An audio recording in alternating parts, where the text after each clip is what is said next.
نحمد و نصلی علی رسولہ الکریم۔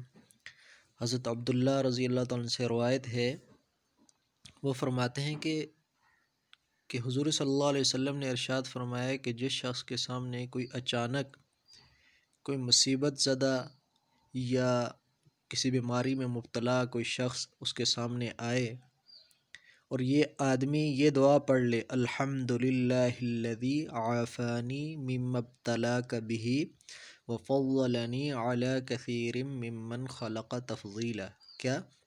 الحمدللہ الذی عافانی مما ابتلاک بہ وفضلنی علی کثیر ممن خلق تفضیلا۔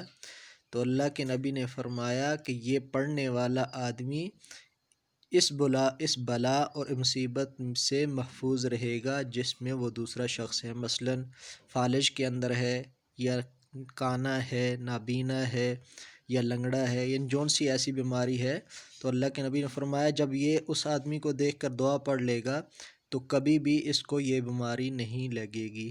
اللہ ہمیں بھی عمل کرنے کی توفیق عطا فرمائے۔